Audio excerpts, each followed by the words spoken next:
मी डोंबिवलीवरनं ऑफिससाठी प्रवास करत असताना काल एक दुर्दैवी घटना घडली। त्यामध्ये एक 12वीचा मुलगा ज्याचा ट्रेनमधून खाली पडून दुर्दैवी मृत्यू झाला। तर अशा घटना खूप साऱ्या आतापर्यंत घडत आलेल्या आहेत। मी सुद्धा एक 10वीची स्टुडंट आहे आणि माझी फक्त एक मागणी आहे की गव्हर्नमेंटने अजून पब्लिक ट्रान्सपोर्ट स्टुडंटसाठी किंवा जवळच्या सेंटरसाठी काहीतरी थोडी आमच्या स्टुडंटसाठी काहीतरी हेल्प करावी। डोंबिवलीतून 12वीच्या परीक्षेसाठी कळवा येथे निघालेल्या सोहम कटारे या विद्यार्थ्याचा मंगळवारी अपघाती मृत्यू झाला। रेल्वेमधील वाढती गर्दी या अपघाताला कारणीभूत असल्याचं बोललं जात आहे। त्यामुळे ठाण्यापलीकडे एकीकडे नागरी वस्ती वाढत असतानाच प्रवाशांना आणि येथील नागरिकांना पायाभूत सुविधा पुरवल्या जात नाही अशी खंत प्रवासी संघटनांकडून व्यक्त केली जात आहे। आमच्या मुलांचं भवितव्य आज धोक्यात आहे। आमचे विद्यार्थी सुरक्षित रेल्वे प्रवास करू शकत नाही। त्यामुळे रेल्वे संघटना देखील आज एक प्रकारे आक्रमक झाल्याचे दिसून येत आहे। या अपघाताच्या पार्श्वभूमीवर उपनगरीय रेल्वे संघटनेच्या अध्यक्षा लता अरगडे यांच्याशी साधलेला हा संवाद। मॅडम, काल एक सोहम कटारेचा अपघाती मृत्यू झालेला आहे, तर नेमकी काय घटना घडली होती? डोंबिवलीचा सोहम कटारे हा 12वी सायन्सचा विद्यार्थी होता आणि त्याचं परीक्षा केंद्र हे कळव्याला आलेलं होतं, म्हणून तो 9च्या दरम्यान काहीतरी त्याने ट्रेन पकडून तो कळव्याला निघाला होता। बहुतेक तो स्लो ट्रेनमध्येच होता, परंतु आपल्या डोंबिवलीची प्रचंड गर्दी आणि मध्य रेल्वेमध्ये रोजचा विषय झालेला की ट्रेन लेट असतात आणि त्यामुळे गर्दी वाढत जाते।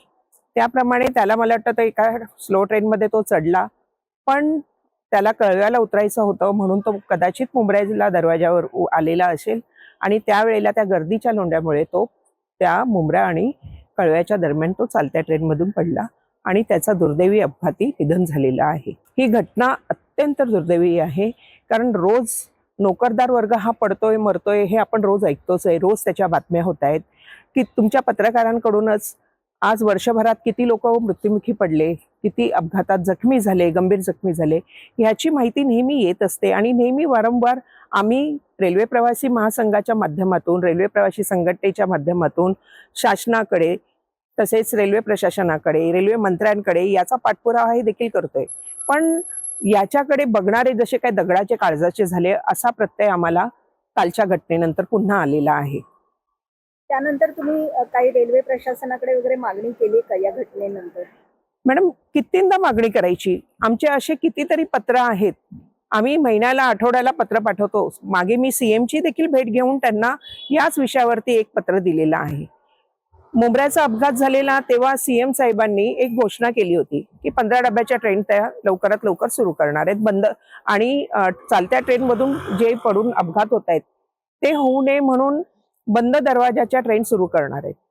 त्याच्यानंतर त्यांनी कार्यालयीन वेळेमध्ये बदल करण्यासाठी IAS लेवलचे जे अधिकारी आहे मंत्रालयातले त्यांची एक कमिटी स्थापन केली होती, पण आपण बघतोय की आज मुंब्रा दुर्घटना होऊन 7-8 महिन्याचा कालावधी उलटून गेलाय, पण त्याच्यात कितीशी प्रगती झाली आहे? ती जी कमिटी स्थापन केली होती त्याचा अहवाल देखील आतापर्यंत आपल्या हातात आलेला नाहीये की कुठे त्यांनी जाहीर केलेला नाहीये।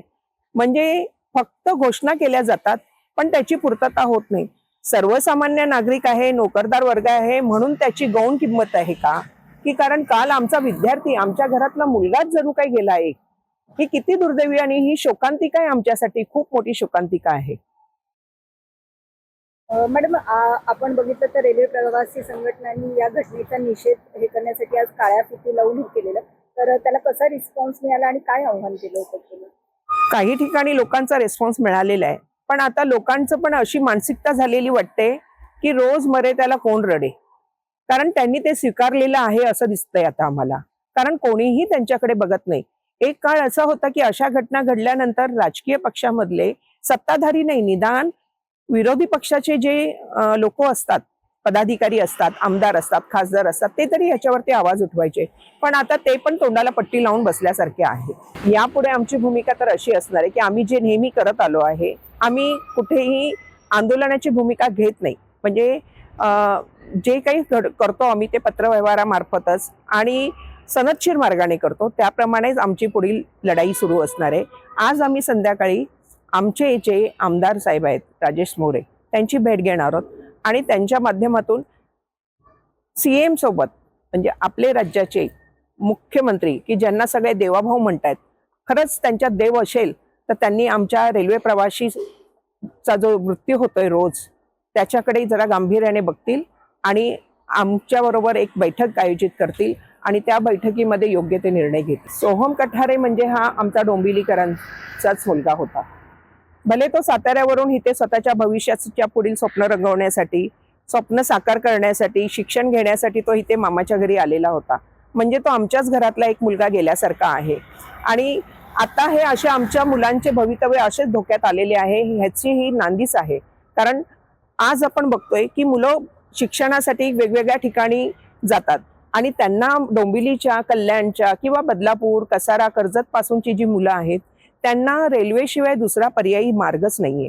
त्याच्यामुळे त्या गर्दीच्या वेळेला त्यांना जाणं भाग असतं. आणि अशात जर अशा आमच्या मुलांचा मृत्यू होणार असेल तर आमच्या मुलांचं भवितव्य काय राहणार हा आम्हाला मोठा प्रश्न पडलेला आहे.